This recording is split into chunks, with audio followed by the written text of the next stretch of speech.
The first issue to address is the word wonder. Christians believe the word wonder is synonymous with sign. It isn't. There are many verses that distinguish the meaning of a wonder and a sign. So check Strong's, Thayer's lexicon, other lexicons, and Bible dictionaries. A wonder is a marvelous work or event. A sign is a symbol, mark, or a specific action of something previously decreed. A wonder does not have to be previously announced. A sign must be previously announced. Many Bible reading people see biblical wonders playing out but don't realize they're from the Bible. Many Bible reading people see biblical signs playing out and do realize that they are from the Bible. Christians categorize sign and wonder together as being equivalent in meaning, but Jesus said in Matthew 24:24, "For there shall arise false Christs and false prophets, and shall show great signs and wonders." If the words are synonyms, it's grammatically incorrect to use them with the word and. He's making a distinction. There will be great false signs and great false wonders shown by many false prophets. Now, I presented the Joel and Acts scriptures to show the biblical precepts for understanding a wonder. Okay, let's look closer at Joel 2:30 because it reads, "I will show wonders in the heavens." The heaven here is pluralized. The contextual subjects heavens and earth are linked. The verse doesn't make coherent sense if it implies the wonders are connected to the heavens and the blood, fire, and smoke pertain only to the earth. The grammar arrangement tells us the blood, fire, and smoke are the wonders to be simultaneously seen in the heavens, in the earth. This may be confusing to some people with the pluralized heavens because you have to figure out which heavens in the pluralized form is it talking about. Is it talking about pluralized skies, pluralized outer spaces, pluralized God's domain? So this shows you that there has to be another definition to heaven. Doesn't make sense if the heavens are restricted to just these three biblical definitions. So what is the fourth biblical definition of heaven? Number 1, reveals outer space as a heaven. Genesis 1:14. Number 2, reveals the sky as a heaven. Genesis 8:2. Number 3, reveals God's throne as a heaven. Hebrews 9:24. Number 4, reveals earthly rulership on earth as a heaven. Lamentation 2:1, Isaiah 14:4 and 12, Deuteronomy 11:21, and Matthew 11:12. Since Christians love to stay away from the Old Testament, let's look at Deuteronomy 11:21. "That your days may be multiplied, and the days of your children, in the land which the Lord sware unto your fathers to give them, as the days of heaven upon earth." This verse is talking about the Israelites coming into governmental power on earth. It calls the prophetic rulership heaven on earth. So in the Joel verse, the plural heaven, the pluralized heavens, stand for rulerships, also known as the nations on earth.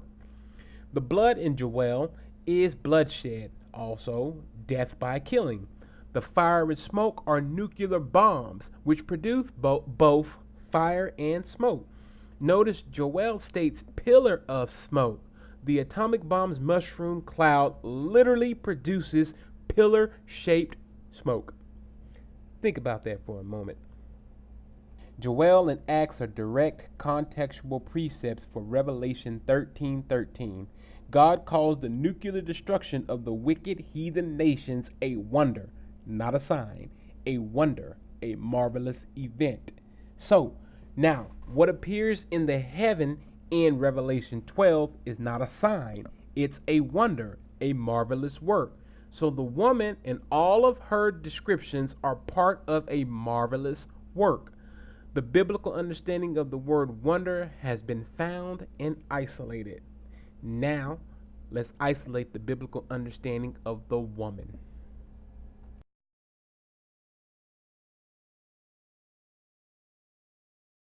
Zion is another name for Israel.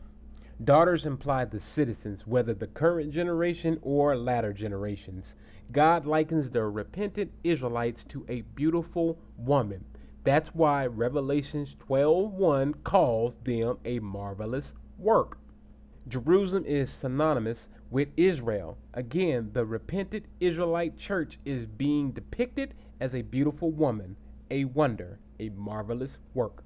In these verses, we see that sinful Israelites are a similitude of a removed or unholy woman, a harlot, and a whore. The latter two terms are culturally linked to a woman. Throughout the Bible, the Israelites are constantly allegorized as a woman, a bride, in feminine pronouns and terms. The Israelites are the only principal Bible characters with the most descriptive characterizations of a woman. This verse is about Israelites as a whole. They are described as being a woman fair as the moon and the sun. Revelations 12:1 essentially links the same description. So again, the Israelites are clothed with the sun and the moon. The sun is the garment and the moon is the footwear. So what does this sun garment and moon footwear symbolize? I'm going to paraphrase Genesis 37:9-12. Joseph had a dream about the sun, moon, and 11 stars rendering their allegiance, respect, and praise to him. Jacob understood this dream without any interpretation from Joseph, and I'll show you that why in the following. Jacob knew the sun represented himself and the moon was Rachel. Now, why did Jacob understand this dream without you seeing in the text God having to explain the interpretation of the dream to Jacob? Psalms 147:19 says, He revealed his word unto Jacob. The Hebrew word for word in this verse is debar. The most frequently used English equivalent for debar is word. The 1611 scholars understood that debar means speech, or also known as word by mouth. The verse is telling us God literally talked to Jacob. Now, there are some interpretations where people say this word is the law that God revealed to Jacob. We're just going on what the Hebrew word basically means for that word, for the word actually. So you see what I'm saying? Debar is speech. Debar is word by mouth. So you can say the law or you can actually say speech. It doesn't matter. Okay, it still came from God. Psalms 78:5 says, "For he established a testimony in Jacob." Notice the wording. Biblically, a testimony is a verbal account of something. God established a verbal account of his laws, of his righteousness, of his wisdom, of his knowledge in Jacob. The "in" rather than "with" implies the information was rooted in Jacob's mind, especially the laws of God. This is just half of the contextual precept that explains why Jacob understood the dream without having to run back and ask God for help, or you having to see in the text God explaining to Jacob what the dream means. Micah 7:20 states, God will perform the truth to Jacob. Again, God explained law, morality, and other things to Jacob. Psalms 111:10. The fear of the Lord is the beginning of wisdom. A good understanding have all they that do his commandments.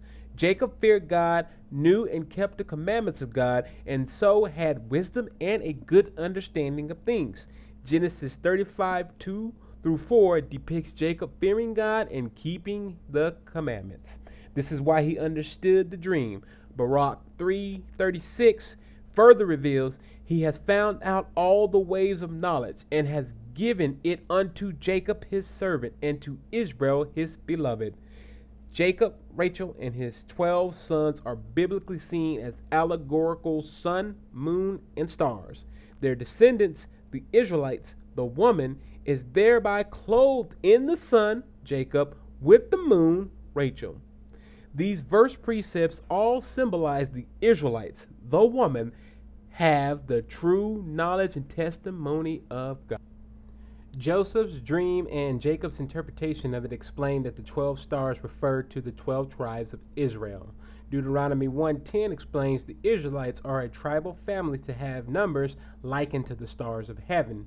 In chapter 28:62, it later reveals because they committed idolatry, they would become few unlike the stars of heaven.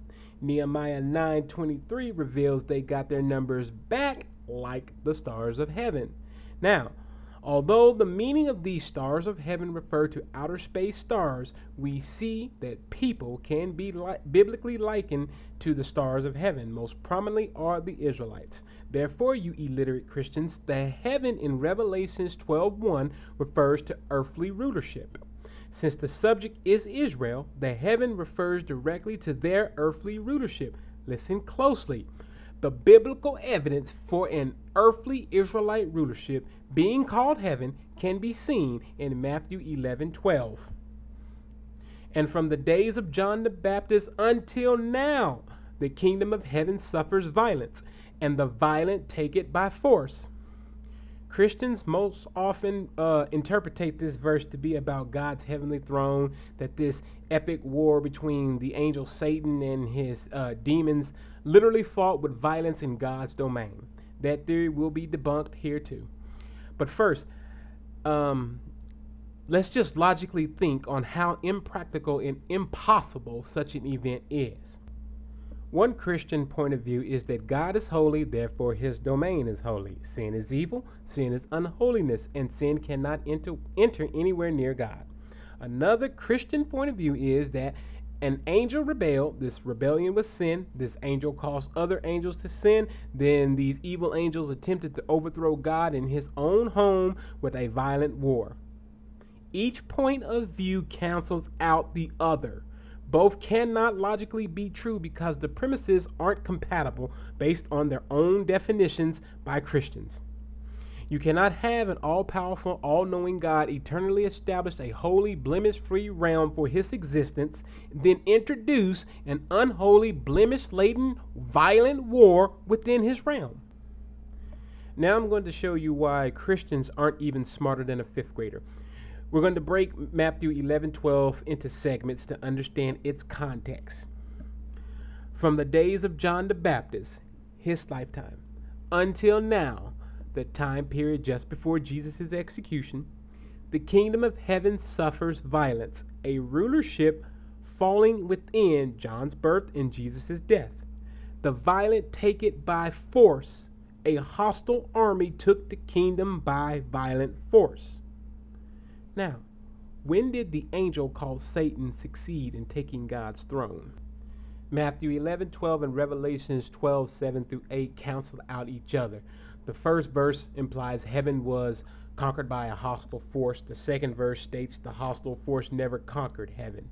They invalidate each other, meaning both cannot be true if both refer to the same heaven, that is God's throne. One must be wrong, and I will demonstrate later that both are wrong, as in being God's throne.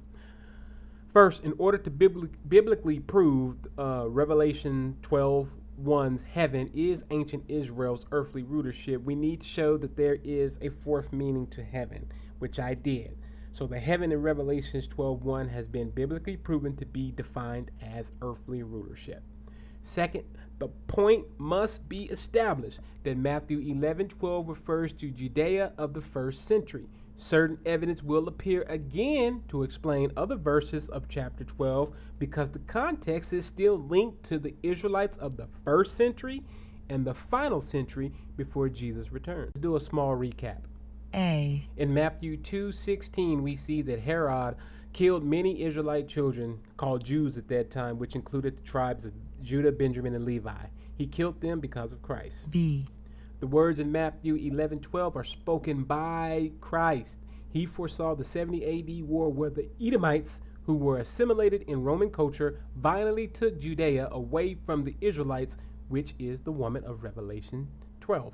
70 AD came and the Romans took the kingdom of heaven, earthly rulership, from the Israelites. Revelation 12:1 reads, "And there appeared a great wonder in heaven, a woman clothed with the sun and the moon under her feet, and upon her head a crown of 12 stars." And the Bible interprets it to reveal, "And there appeared a great marvelous work in earthly rulership, an Israelite nation, clothed with the wisdom of Jacob and the knowledge of her forefathers under her feet, and upon her throne a crown of 12 tribes." Review the biblical evidence again and again because verse 1 has nothing to do with the Virgo constellation. It's all about the Israelites. This verse is about the post 70 AD Israelites, one nation and their King Jesus and his crucifixion, and their grieving and suffering in foreign lands. Again, about the Israelites and their hardships in repeated enslavement like Egypt, Babylon, Assyria, Greece, and also their desire to have a redemptive king.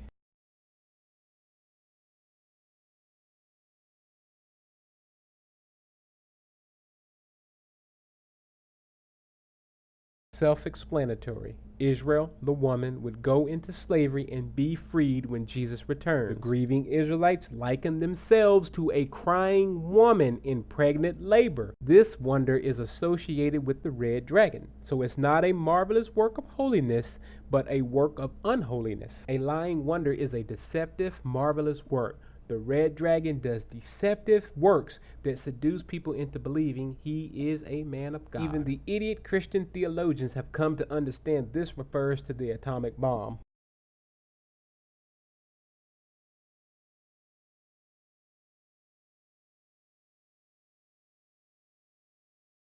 Now, this scripture makes no sense if Leviathan is a sea creature in this verse. God is bringing war to the Leviathan, a crooked serpent called also a dragon, a piece of evidence that dragon refers to a person, not an angel. Look at the evidence. God called the Pharaoh a great dragon. It's more evidence that a dragon can be a person. God called the wicked nation that destroyed Judea a bunch of dragons. Solid biblical evidence that evil people are considered dragons along with evil nations. So you have evil people and evil nations called dragons. Esau was biblically identified as being red. Esau's other name is Edom. Edom means red. 3 times Esau is biblically labeled as being red. The Bible tells us that Esau was Jacob's brother. He was red, he was evil, and an enemy of the Israelites. Edomites fit the biblical description of red dragons. The verses are right here in your face. Study them again. They identify Edomites as red dragons. The Bible says verse 3 has nothing to do with a heathen named Constellation.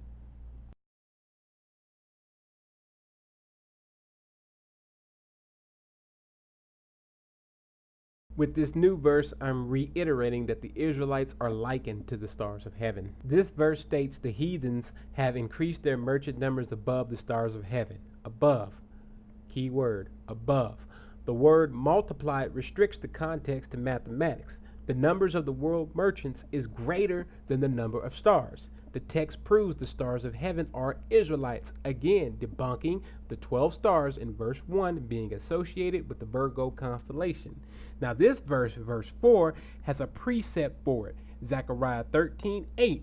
And it shall come to pass that in all the land, saith the Lord, 2 parts therein shall be cut off and die, but the third shall be left therein.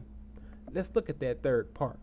A third of Israelites as a collective of stars of heaven equals an unknown number.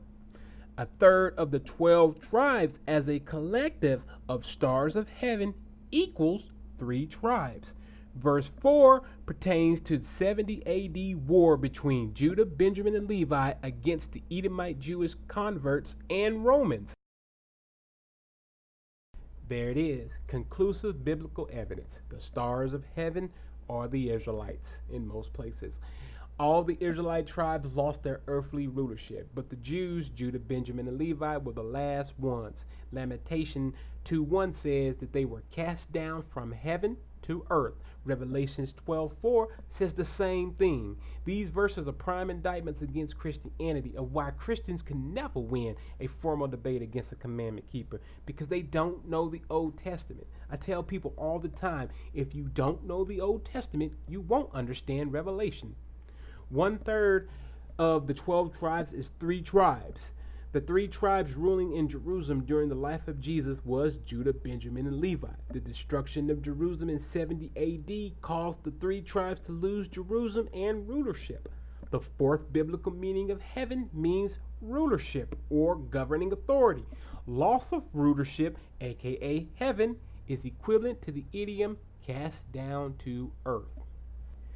2 Samuel 8, 1 through 2 shows King David conquering the Moab nation. The contextual language used for his national conquest is casting them down to earth. The Bible thoroughly explains that in most cases the term cast down to earth implies loss of rulership, aka national defeat, also known as conquered, and pertains to humans, not heavenly angels. So we have the red dragon, Edomites, cast down to earth, conquered, a third of the stars of heaven, and a third of the 12 tribes of Israel. The Edomite Herod was part of the red dragon who was put into power by Julius Caesar, put into power over Judea by Julius Caesar. It was Herod who set out to kill Jesus as soon as he was born. Revelations 12:4 is proven by Matthew 2, verses 2 through 13 to be about Jesus and Herod and not about a constellation. A constellation cannot be wroth, meaning angry, showing wrath towards someone. Herod, aka an Edomite, also a red dragon, was wroth towards the Jews, Judah, Benjamin, and Levi, and he slaughtered all the children in Judea 2 years old and younger. Now, verse 17 is one of those many duality type verses in chapter 12, meaning it happened in the first century and it happened after the publishing of the book of Revelation. The first scripture relates to the first century all the way to Christ's return. Second and third verse both deal with the Great Tribulation, which only affects Israelites and has already occurred. The dragon, until Christ returns, persecutes the woman. The verse also helps to identify the real Jews and Israelites, because only they, the repented ones, keep all the commandments of God. Revelation 12 is not about the Virgo and Draco constellation or the rapture. The chapter holds to a prophetic duality. At the time of its writing, it was past prophecy, fulfilled after the first century, and later future prophecy.